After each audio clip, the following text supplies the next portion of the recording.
అందరికీ నమస్కారం. ఈరోజు మనం ఒక చాలా ఆసక్తికరమైన విషయం గురించి మాట్లాడుకోబోతున్నాం.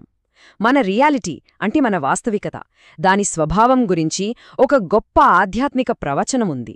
దాని గురించి లోతుగా తెలుసుకుందాం. ఒక మూల గ్రంథం ప్రకారం మనం ఒక అద్భుతమైన, ఊహించని మార్పుకు చాలా దగ్గరగా ఉన్నాం. సరే, మరి ఈ టాపిక్లోకి వెళ్లే ముందు మన ఉనికి గురించి కొన్ని ప్రాథమిక ప్రశ్నలుంటాయి కదా, వాటితో మొదలుపెడదాం. ఈ ప్రశ్నలు బహుశా మనందర్నీ ఎప్పుడో ఒకప్పుడు ఆలోచింపజేసే ఉంటాయి కదండి. మొదటి ప్రశ్న, మనం ఎందుకు ఈ జనన మరణాల చక్రంలో, ఈ ఎండ్లెస్ సైకిల్లో ఇరుక్కుపోయాం? అంటే ఎందుకు మనం మళ్ళీ పుడుతూ చనిపోతూ ఇలాగే వస్తూపోతూ ఉంటాం? దీని వెనకసలు కారణమేమై ఉంటుంది? ఇక మరో ముఖ్యమైన ప్రశ్న, అవును, మన జీవితంలో సంతోషం అనేది ఉంటుంది, కానీ అది ఎందుకో ఎప్పుడూ నిలవదు? ఎందుకు అంత టెంపరరీగా, క్షణికంగా ఉంటుంది? ఈ మూలగ్రంథం కూడా ఇదే చెబుతోంది. మన ప్రస్తుత ప్రపంచంలో ఆనందమనేది పర్మనెంట్ కాదు, అది వచ్చి పోతూ ఉంటుంది అని. సరే, ఇక ఫైనల్గా ఇంకో ప్రాథమిక ప్రశ్న, అసలు మనం ఈ భూమి మీదకి ఎందుకొచ్చాం? వేరే డైమెన్షన్స్, వేరే బ్రహ్మాండాల నుంచి మనల్ని ఇక్కడికి, ఈ భూలోకానికి పంపించడం వెనక అసలు ఉద్దేశ్యమేంటి? ఏదైనా పెద్ద కారణముందా? సో, ఇలాంటి పెద్ద పెద్ద ప్రశ్నలన్నిటికీ కారణమేంటి? ఇవి మనకి ఎందుకు వస్తున్నాయి? దీనికి సమాధానంగా ఆ మూలగ్రంథం ఏం చెబుతుందో చూద్దాం. అసలు సమస్య అంతా కూడా ఆత్మలోనే ఉంది. ఈ మూల గ్రంథం ప్రకారం మనం ఇప్పుడు ఉంటున్న ఈ ప్రపంచాన్ని మృత్యులోకం అని అంటారు. మృత్యులోకమంటే కేవలం చనిపోవడం గురించి మాత్రమే కాదు. ఇది నిరంతరం బాధ, దుఃఖం, వీటితో నిండిన ఒక ప్రపంచం. ఇక్కడే అసలు సమస్య మొదలవుతుంది. మరి ఈ పరిస్థితికి కారణమేంటి? సింపుల్గా చెప్పాలంటే, ఆత్మ తన అసలు రూపాన్ని మర్చిపోయింది. ఎప్పుడైతే ఆత్మ ఈ భూమి వాతావరణంలోకి వచ్చిందో అప్పుడు తన నిజమైన దైవిక మూలాన్ని, తన పవర్ని, అన్నిటినీ పూర్తిగా మర్చిపోయింది. ఒక రకంగా చెప్పాలంటే స్పిరిచువల్ అమ్నీషియా అన్నమాట. అలా మర్చిపోవడమే కాదు, ఈ భూమి మీద ఆత్మ కొన్ని బంధనాల్లో చిక్కుకుపోయింది. మొదటిది పంచభూతాలు, అంటే ఈ 5 భౌతిక తత్వాలు ఆత్మను బంధించాయి. రెండవది ఈ భౌతిక ప్రపంచమనే మాయలో పడిపోయింది. ఇక మూడవది లెక్కలేనన్ని జన్మల నుంచి పోగైన కర్మల భారం.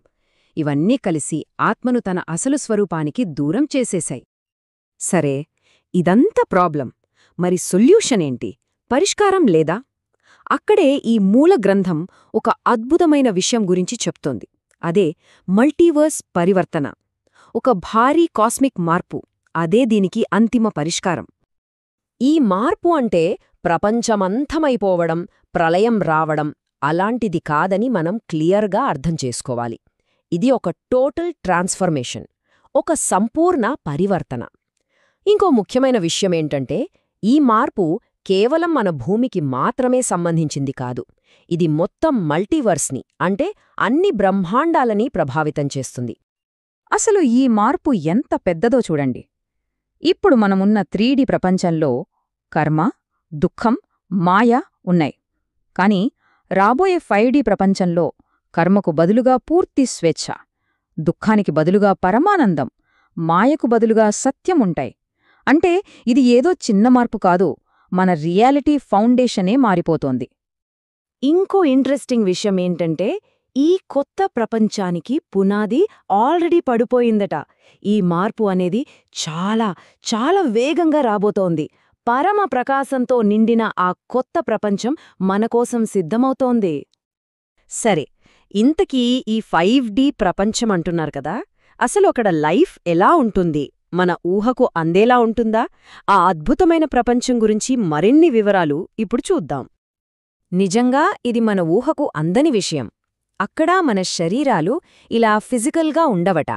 స్వచ్ఛమైన పరమ ప్రకాశంతో, అంటే లైట్తో తయారై ఉంటాయి. ఇంక మాట్లాడ్డానికి మాటల అవసరం లేదు. కేవలం మన ఆలోచనలతోనే, సంకల్పాలతోనే కమ్యూనికేట్ చేయొచ్చు. అంతేకాదు, ఒక డైమెన్షన్ నుంచి ఇంకో డైమెన్షన్కి మన ఇష్టమొచ్చినట్టు ప్రయాణం చేయగల శక్తి కూడా ఉంటుంది. అంత కొత్తగా, ఆనందంగా ఉండే రంగులు, సువాసనలు, జీవులు. అద్భుతం కదూ!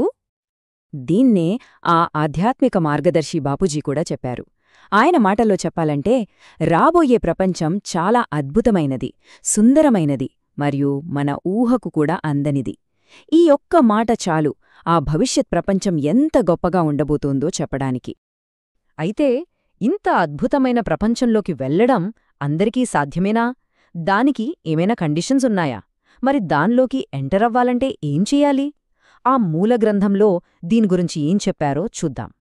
విషయమేంటంటే అన్ని ఆత్మలు ఈ కొత్త ప్రపంచంలోకి వెళ్ళలేవు. అదే ఇక్కడ ఉన్న అసలైన టెస్ట్.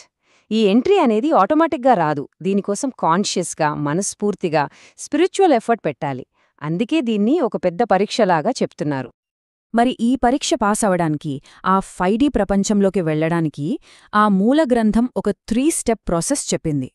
నంబర్ 1 ఆత్మజాగృతి అంటే సెల్ఫ్ అవేకెనింగ్. నంబర్ 2 ఆత్మజ్ఞాన సాధన అంటే సెల్ఫ్ రియలైజేషన్ ప్రాక్టీస్ చేయడం. ఇక ఫైనల్గా నంబర్ 3 మనమీదున్న కర్మల భారాన్ని మొత్తం కరిగించుకోవడం. ఇది చాలా చాలా ముఖ్యమైన పాయింట్. మనం చేసిన మంచి కర్మ అయినా, చెడు కర్మ అయినా ఆ బ్యాలెన్స్ని ఆ కొత్త ప్రపంచంలోకి తీసుకెళ్లడం కుదరదు. మొత్తం అకౌంట్ ఇక్కడే, ఈ ప్రపంచంలోనే క్లియర్ చేసుకోవాలి. సరే, ఇప్పుడు మనం దాదాపుగా చివరికి వచ్చేస్తున్నాం.